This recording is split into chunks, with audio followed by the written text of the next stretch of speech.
Hello बच्चों, आपको बहुत बहुत स्वागत है हमारे इस वीडियो में। आज आपको हम पढ़ाने जा रहे हैं फिजिक्स क्लास 12 की, और जो ऑप्टिक्स चैप्टर है। और ऑप्टिक्स जो है इसका हिंदी नाम होता है प्रकाशिकी। प्रकाशिकी, ठीक है। और प्रकाशिकी क्या होता है कि प्रकाश का अध्ययन जो होता है वो प्रकाशिकी में होता है। प्रकाश का अध्ययन जो होगा वो कहलाएगा प्रकाशिकी में, मतलब स्टडी ऑफ लाइट। इंग्लिश में आप बोलेंगे study of light. Study of light किस में होगा? ऑप्टिक्स में, ठीक है। प्रकाशिकी, प्रकाश का अध्ययन हम करेंगे प्रकाशिकी यूनिट में, ठीक। अब इसमें होता क्या है कि प्रकाश का कुछ फिनोमेना होता है, उसी फिनोमेना को, मतलब उसी चीज़ को पढ़ना हम बोलेंगे प्रकाशिकी, ठीक है। जैसे फिजिक्स होती है स्टडी ऑफ नेचर, प्रकृति को पढ़ना ही भौतिक विज्ञान कहलाता है, ठीक। तो ऐसे ही हमारे जो फिजिक्स के अंदर एक यूनिट है, मतलब एक आप कह सकते हो एक अलग पूरी एक थीम है जिसको ऑप्टिक्स बोला गया है। प्रकाशिकी इसको हिंदी में बोला गया है, तो इसको बोलते हैं प्रकाश का अध्ययन।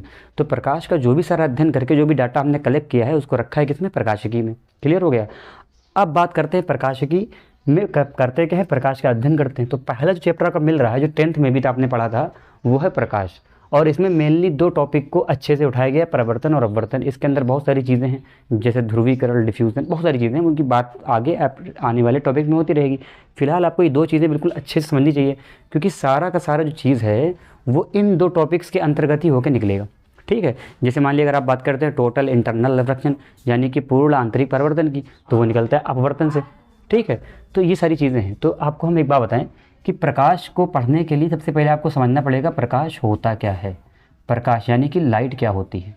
लाइट ही वो ऊर्जा है, यानी कि लाइट सबसे पहली चीज़ क्या है कि लाइट एक प्रकार की ऊर्जा है, ठीक है। लाइट क्या है? एक प्रकार की ऊर्जा है। आप लिख लेंगे कि प्रकाश एक प्रकार की ऊर्जा है, ठीक है। और पृथ्वी पर लाइट का सबसे बड़ा स्रोत क्या है? प्रकाश का सबसे बड़ा स्रोत हमारे जो यूनिवर्स है, इसमें क्या है? यूनिवर्स तो कहना थोड़ा सा गलत होगा, लेकिन हमारे सौर मंडल में, सोलर सिस्टम में क्या है? वो है सूर्य, ठीक। हमारे पास जो प्रकाश का जो मेन सोर्स है वो है सूर्य, ठीक है। दूसरी चीज़, प्रकाश एक विद्युत चुंबकीय तरंग है। प्रकाश क्या है? विद्युत चुंबकीय तरंग। अब ये अपने आप में एक बड़ा टॉपिक है, और इसको हम किसी और वीडियो में क्लियर कर देंगे कि विद्युत चुंबकीय तरंग होता क्या है। बेसिकली इसमें क्या होता है, तरंग दैर्ध्य के हिसाब से अलग अलग प्रकाश को एक साथ से रखा गया है, ठीक है। तो फिलहाल आप ये समझिए कि प्रकाश एक प्रकार की ऊर्जा होती है। प्रकाश का सबसे बड़ा जो है स्रोत जो है हमारे मतलब सोलर सिस्टम में है, हमारे सौरमंडल में है, वो है सूर्य। प्रकाश एक प्रकार की चुंबकीय ऊर्जा, मतलब प्रकाश एक प्रकार का विद्युत चुंबकीय तरंग के रूप में होता है, ठीक है। और प्रकाश सीधी रेखा में गमन करता है। प्रकाश जो है सीधी रेखा में चलता है। ये एक बेसिक सा इंट्रोडक्शन आपको दे रहे हैं। प्रकाश की जो तरंग दैर्ध्य होती है, प्रकाश की तरंग दैर्ध्य होती है 3900 एंगस्ट्रॉम से 7800 एंगस्ट्रॉम। और बेटा एक बात और याद रखना, ये किताबों के अनुसार चेंज होती रहती है। मतलब किसी किताब में 3800 से 7900 तक दी होती, तो हर बुक में चेंज रहती है, ठीक। कोई दिक्कत वाली बात नहीं है, ठीक है। इसमें कुछ है नहीं, आप जिस बुक को फॉलो कर रहे हैं उसकी रट लीजिए, आपको गलत नहीं होगा। तो ये कुछ है। प्रकाश हमें देखने में सहायता प्रदान करता है, ठीक है। प्रकाश अगर किसी वस्तु से टकराता है तो क्या होता है, मान लिया यहाँ पे एक वस्तु रखी हुई है, मान लिया यहाँ पे एक लड़का है, ठीक है, और प्रकाश आया तो इससे टकरा के इधर उधर निकल जाएगा, तो इस लड़के की परछाई मिलेगी हमको देखने के लिए। ये आपको सबको पता है। अगर प्रकाश जिस चीज़ के अंदर से गुजर नहीं पाता है तो उससे टकरा के बिखर जाता है, मतलब आसपास वातावरण में फैल जाता है, तो उस वस्तु की हमको परछाई देखने को मिल जाती है, ठीक है। तो परछाई बेसिकली क्या है, जहाँ जिस वस्तु से प्रकाश गुजर नहीं पाता है तो उस वस्तु की जो परछाई होती बन जाती है वो देखने को मिलता है। जिस वस्तु से प्रकाश गुजर जाता है उस वस्तु में की परछाई देखने को नहीं मिलती है। जैसे कि अगर कोई ट्रांसपेरेंट, मतलब आप पारदर्शी कोई वस्तु है, उसके अंदर से प्रकाश निकल जाएगा तो हम कह सकते हैं उसकी परछाई देखने को नहीं मिलेगी, ठीक है। तो आप ये कह सकते हैं वस्तु में प्रकाश के गुजरने के या ना गुजरने के हिसाब से दो प्रकार की होती हैं, एक पारदर्शी, दूसरी अपारदर्शी। पारदर्शी वस्तुओं से प्रकाश गुजर जाता है, अपारदर्शी वस्तु से प्रकाश नहीं गुजर पाता है। और अपारदर्शी वस्तु जो है परछाइयाँ यानी कि शेड बनाती हैं। तो ये कुछ हो गया है टॉपिक जो प्रकाश के बारे में है। और जो भी चीज़ आप बुक से थ्योरी पढ़ सकते हैं पढ़ लीजिए। हम लोग बात करेंगे प्रकाश के अब किस चीज़ की, कॉन्सेप्ट जो है हमारा इंटर पे, क्योंकि ये सब 10th लेवल की चीज़ें होती हैं जो बच्चों को ज़्यादा रटाई दी जाती हैं। लेकिन चैप्टर जब शुरुआत करना चाहिए तो थोड़ा इंट्रोडक्शन देना चाहिए, मेरा ये मानना है। हालांकि नहीं देना चाहिए, लेकिन फिर भी हम दे देते हैं थोड़ा सा, मतलब क्योंकि तो थोड़ा थीम बन जाए, ठीक है। अब बात करेंगे हम लोग प्रकाश का कॉन्सेप्ट। शुरुआत करने के लिए को थोड़ा सा लेते हैं एक गैप। मान लीजिए ये एक कंडीशन आपको 3 दिखा रहे हैं, और ये एक कंडीशन है, जिसमें प्रकाश आया है और इसमें से होके गुजर गया है, ठीक है।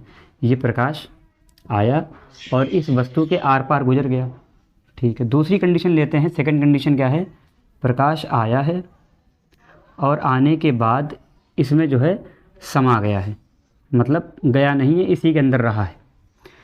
तीसरी कंडीशन ले लेते हैं कि प्रकाश आया और इस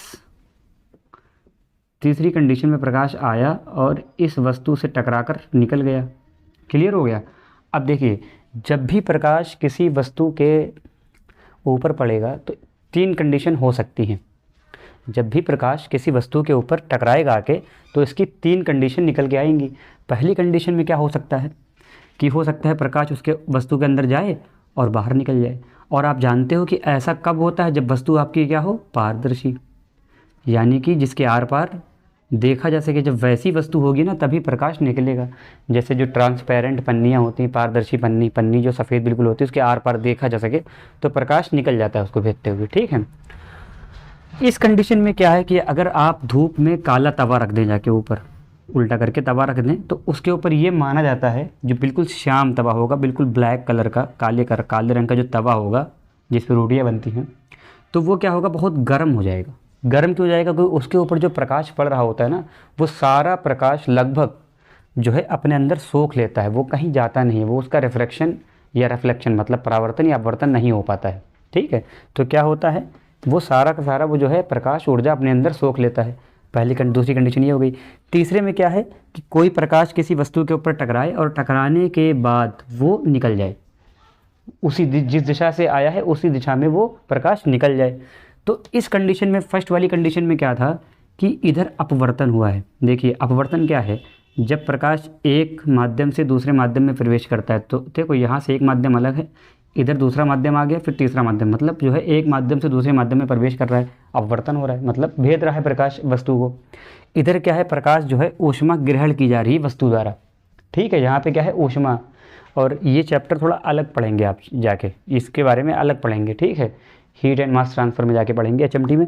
हालांकि इसे हटाइए यहाँ से आप, हमने आपको समझा दिया है कि कभी ये कंडीशन भी हो जाती है कभी कभी कि प्रकाश आया और सोख लिया गया। तीसरा क्या है कि प्रकाश आया, टकरा कर वापस उसी दिशा में चला गया जहाँ से आया था। तो ये कंडीशन कौन सी है, परावर्तन की। अब आपको देखिए दो चीज़ क्लियर हो गई हैं, कौन कौन सी, एक परावर्तन और अपवर्तन की। ये चीज़ आपको पढ़ना है, यहाँ हमने पढ़ाई नहीं, अभी हम पढ़ा देंगे आगे, परेशान नहीं हुई है। यहाँ पे हमको बता रहे हैं कि जब प्रकाश किसी वस्तु से टकराता है तो कौन कौन सी पॉसिबिलिटीज़ सामने आ सकती हैं। तो क्या क्या सामने आपके आया है कि या तो प्रकाश उस वस्तु के आर पार निकल जाएगा, या तो प्रकाश उस वस्तु में समा जाएगा, या प्रकाश उस वस्तु से टकराकर वापस लौट आएगा। क्लियर हो गई बात। दूसरी चीज़ समझिए, ये कहने की बात है, कभी भी ऐसा नहीं होता है फिजिक्स में या कहीं भी इस दुनिया में ऐसा नहीं हो सकता है कि कोई काम 100% हुआ हो, ऐसा नहीं होता है। अगर आप ये मानते हो कि प्रकाश इस वस्तु पे आके टकराया और इसको भेदते हुए चला गया, तो ऐसा माना जाता है कि लगभग 95% प्लस ऐसा काम हुआ है। कुछ प्रकाश जो आया है वो थोड़ा सा परावर्तित भी हुआ होगा, कुछ प्रकाश इसमें रुका भी होगा, लेकिन अधिकतम भाग जो है वो बाहर निकला है, ठीक है। 100% प्रकाश कभी भी बाहर नहीं निकलेगा, ठीक। ऐसा ही यहाँ पे जो आप देख रहे हैं कि प्रकाश आया और इस वस्तु में समा गया, तो ऐसा मतलब है कि 95% और इससे प्लस ही आपने समझो समाया होगा। कुछ प्रकाश इसके भी बाहर गया होगा, कुछ इसके भी ऐसे निकला होगा, ठीक है। दूसरी चीज़ सेम अप्लाइड यहाँ भी होती है कंडीशन, शर्त यहाँ भी लागू होगी कि कुछ प्रकाश बाहर भी निकला होगा और कुछ यहाँ समाया भी होगा, लेकिन 95% का क्या हुआ है, परावर्तन हुआ है, ठीक है। 100% कोई चीज़ नहीं होती है, ठीक। आदर्श कंडीशन फिजिक्स में मानी गई है, अवेलेबल नहीं होती है। आइडियल कंडीशन अवेलेबल नहीं है, वो मानी गई है, ठीक है। तो ऐसा मान लेते हैं। ये बिल्कुल वही कॉन्सेप्ट है जैसे हम लोग अगर कहें रिजिड बॉडी, यानी कि दृढ़ पिंड। दृढ़ पिंड क्या होता है, वो पिंड होता है जिसके ऊपर बल लगाने पर कोई फ़र्क ना पड़े। ये फिजिक्स ने एज्यूम किया है, ऐसा होता नहीं है कि कोई वास्तविक रूप में ऐसा कोई पिंड हो या कोई बॉडी हो जिसके ऊपर हम बल लगाएं और उसके जो अणु हैं हल्का सा भी डिस्प्लेसमेंट यानी विस्थापन ना दें। फिजिक्स ने ये एज्यूम किया है कि दृढ़ पिंड नाम की कोई चीज़ होती है, उसके ऊपर बल लगाने पर कोई फ़र्क नहीं पड़ता है। ये माना है, काल्पनिक चीज़ है ये, ऐसा पॉसिबल में कोई पिंड नहीं है कि ऐसा कुछ ढूंढ लिया हो कि हाँ ये पिंड है, इसके ऊपर कितनों बल लगा दो कुछ फ़र्क नहीं पड़ना, ऐसा नहीं होता है, ठीक है। वो कुछ ना कुछ पक्का हल्का सा जो हमें मालूम ना पड़े, महसूस दिखे भी ना, तो वो कुछ ना कुछ ऐसा ज़रूर दिखाएगा कोई पिंड जिसके ऊपर बल लगेगा। तो ऐसे यहाँ पे भी कंडीशन है, ठीक। तो आगे बढ़ते हैं हम लोग अब अपने टॉपिक की तरफ। पहले पढ़ेंगे परावर्तन, फिर पढ़ेंगे अपवर्तन, ठीक है। आप लोग अगर ध्यान से समझेंगे तो आपको बहुत सारी चीज़ें यहीं पे क्लियर हो जाएंगी। ऑप्टिक्स चैप्टर आपको हम रटा देंगे, ये 2 4 6 वीडियो डाल के। 2 4 6 कहना थोड़ा नाइंसाफ़ी होगी, लेकिन हाँ अब हमको पता नहीं कितना टाइम लगने वाला है वीडियोज़ में और कितने वीडियोज़ आने वाले हैं, लेकिन हाँ हम आपको कॉन्सेप्ट बिल्कुल क्लियर कर देंगे, ठीक है।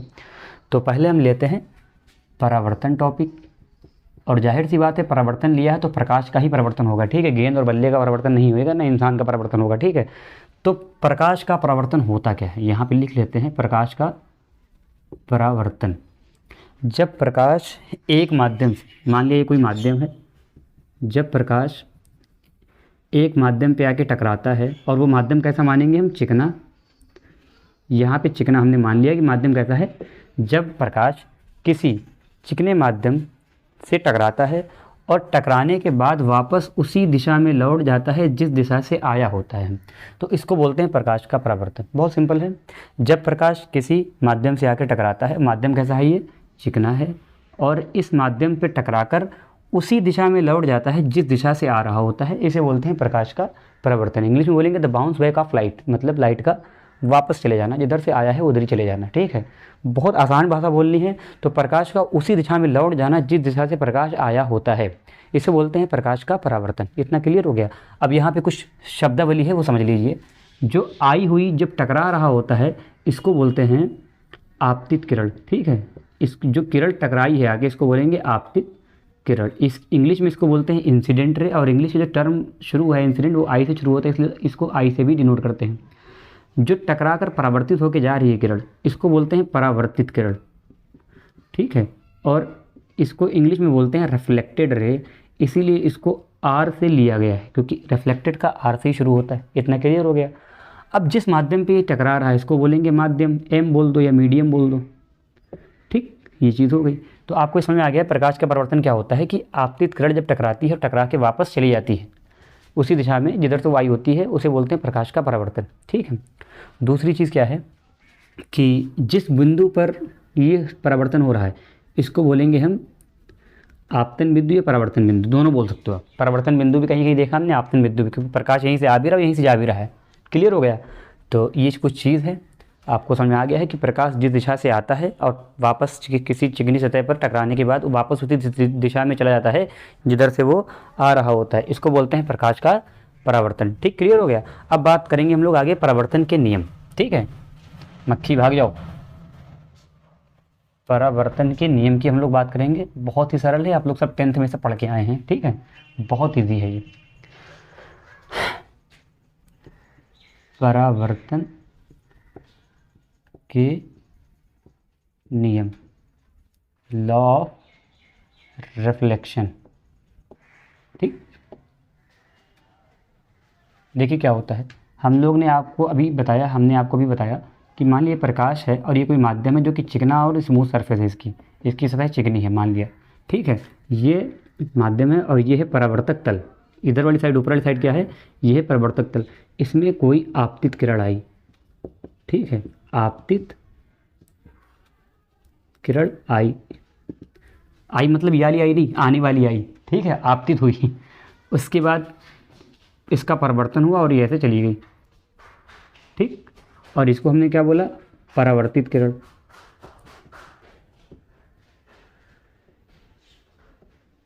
और इसको हमने बोला आर से, ठीक है। अब इसके बीच में मान लीजिए अगर ये नॉर्मल है, नॉर्मल मतलब अभिलंब, ये है अभिलंब, और अभिलंब क्या होता है 90 डिग्री पे होता है, ठीक। अभिलंब है ये 90 डिग्री पर, ठीक।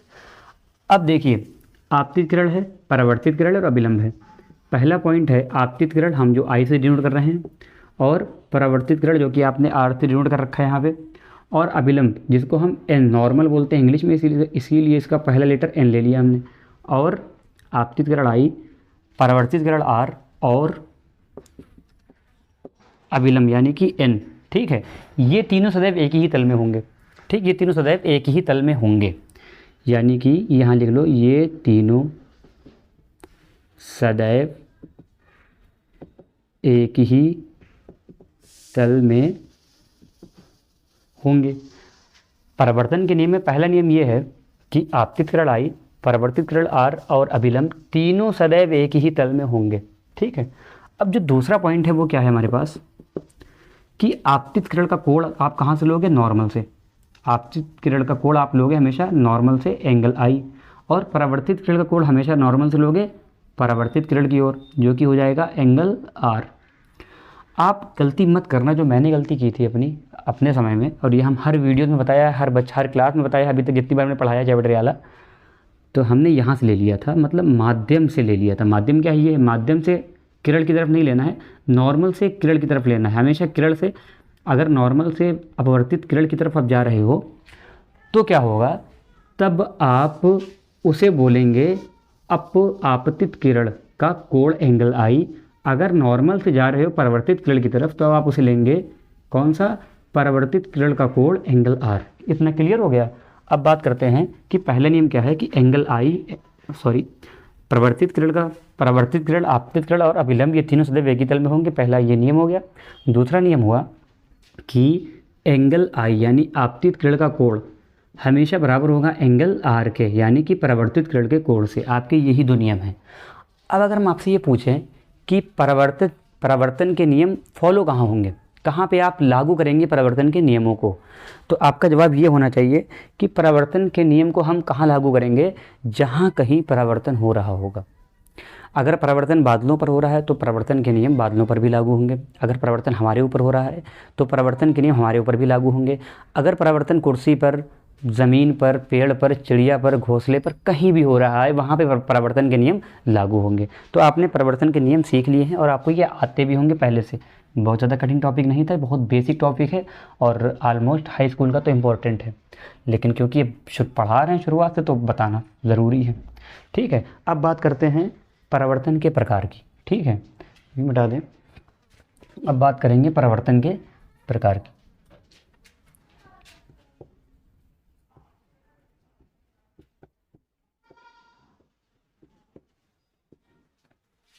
परावर्तन दो प्रकार का होता है, रेगुलर, इरेगुलर। ठीक है, परावर्तन कितने प्रकार का होता है, ये दो प्रकार का होता है। ठीक, पहला होता है रेगुलर यानी कि नियमित परावर्तन, दूसरा होता है इरेगुलर यानी कि अनियमित परावर्तन।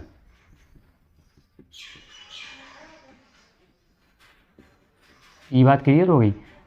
पहला नियमित परावर्तन, दूसरा अनियमित परावर्तन। ठीक है, तो नियमित वाले में क्या होता है देखिए, आप पहले आपको बताएंगे नियमित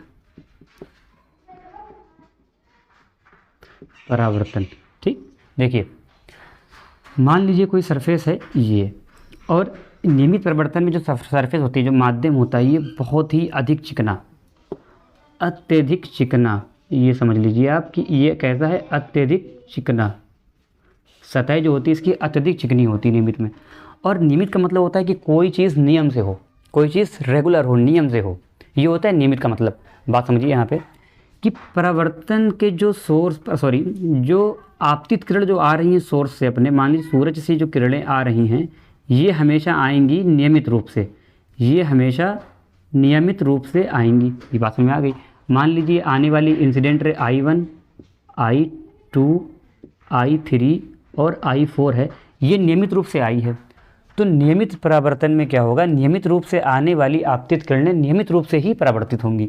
यानी ये ऐसे चली गई, ये ऐसे चली गई, ये ऐसे चली गई, ये ऐसे चली गई। तो देखने में आपको लग रहा है ये सारी चीज़ें समान रूप से हो रही, नियमित रूप से हो रहा है परावर्तन।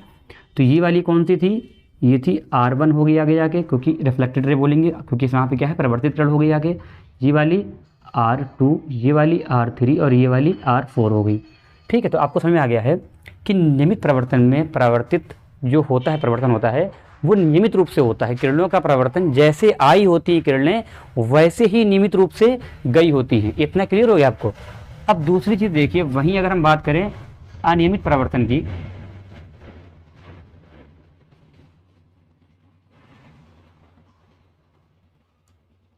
इसमें क्या होता है, जो सतह होती है हमारी, मतलब माध्यम की अगर बात करें तो वो कैसा होता है, खुरदरी सतह, खुरदरी सतह होती है।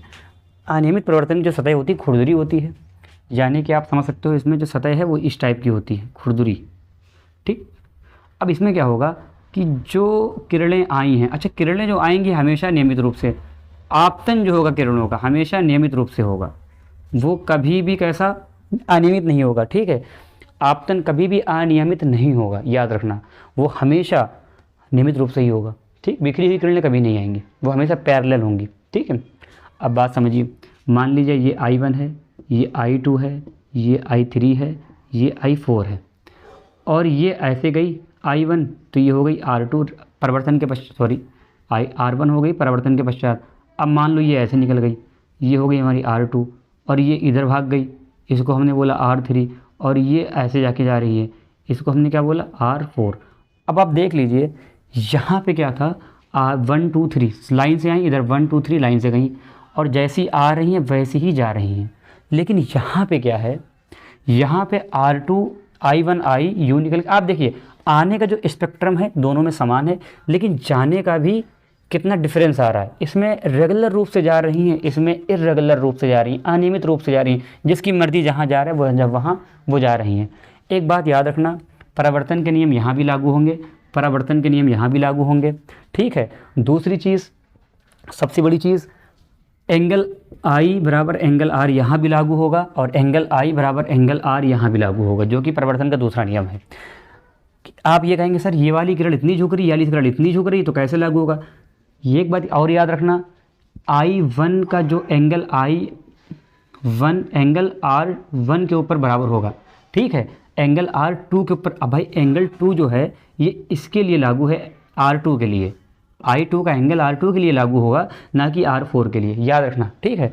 तो ये चीज़ आप समझिएगा बात, कि एंगल I का कोण जो होगा वो एंगल R1 के कोण के इक्वल होगा, ना कि R2 या R3 के कोण के इक्वल होगा।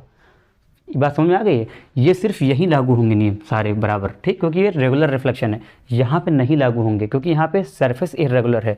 मान लीजिए कि ऐसी कोई सरफेस है, एंगल I1 इधर से आ रही थी और ऐसे निकलेगी, फिर तो इसमें जब अभिलंब खींचोगे तो इसका कोण बराबर होगा।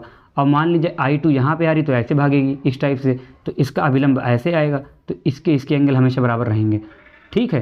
तो ये थोड़े समझने की चीज़ है। परिवर्तन के आपको प्रकार भी समझ में आ गए हैं, जो कि हमने अपने लेवल पे अच्छे ही बताने की कोशिश की है। बाकी कुछ दिक्कत अगर आपको आए तो आप मुझे कमेंट में बता सकते हैं, सर यहाँ पे ये वाला पॉइंट थोड़ा सा क्लियर नहीं हो पाया, हमको समझा देंगे फिर से, ठीक है। अब आगे हम लोग बात करेंगे टॉपिक देख के कि बुक में कौन सी हेडिंग दी गई है फिर, ठीक। तो अब बढ़ते हैं आगे।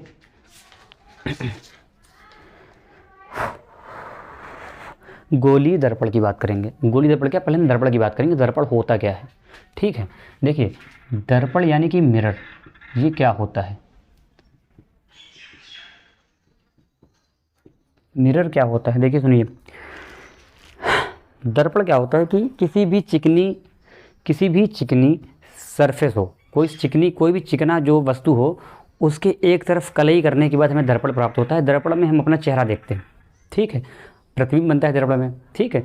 और जो समतल दर्पण होता है वो ऐसा, दर्पण होते हैं दो प्रकार के, ठीक है, दर्पण होते हैं दो प्रकार के। पहला होता है समतल दर्पण जिसको बोलते हैं प्लेन मिरर, दूसरा होता है गोलीय दर्पण, ठीक है, जिसको बोलते हैं स्फेरिकल मिरर, ठीक। समतल दर्पण कुछ ऐसा होता है, ठीक है, समतल दर्पण कुछ ऐसा सीधा होता है, बिल्कुल समतल होता है, मतलब समान जैसा ब्लैक बोर्ड हमारा है, सॉरी वाइट बोर्ड हमारा है, इसी को अगर हम दर्पण बना दें तो ये हमारा समतल दर्पण कहलाएगा, जो हमारे अमूमन घरों में होता है, इसे घरों में होता है और सजने संवरने, ठीक है, के काम आता है, ब्यूटी पार्लर में होता है, बाल कटिंग की दुकान में होता है। अक्सर हम लोग समतल दर्पण तो हम सब लोग देखा करते हैं रोज़, ठीक है। इसमें 4 प्रॉपर्टीज़ होती हैं।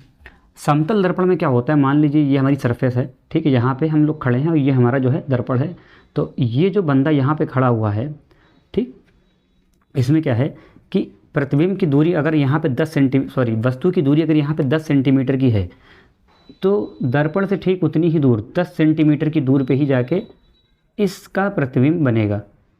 प्रतिबिंब का जो आकार होता है, दूरी जो है, ये वाली दूरी हमेशा बराबर रहेगी। अगर ये एक कदम आगे आएगा तो ये बंदा भी एक कदम आगे आएगा, ये एक कदम पीछे आएगा तो ये वाला भी बंदा एक कदम पीछे जाएगा, ठीक, क्लियर हो गया।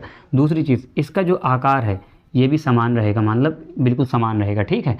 दूसरी चीज़, इसमें प्रतिबिंब सीधा बनता है, प्रतिबिंब सीधा बनेगा और सीधा प्रतिबिंब हमेशा आभासी होता है, ये बात अभी जान लो आप।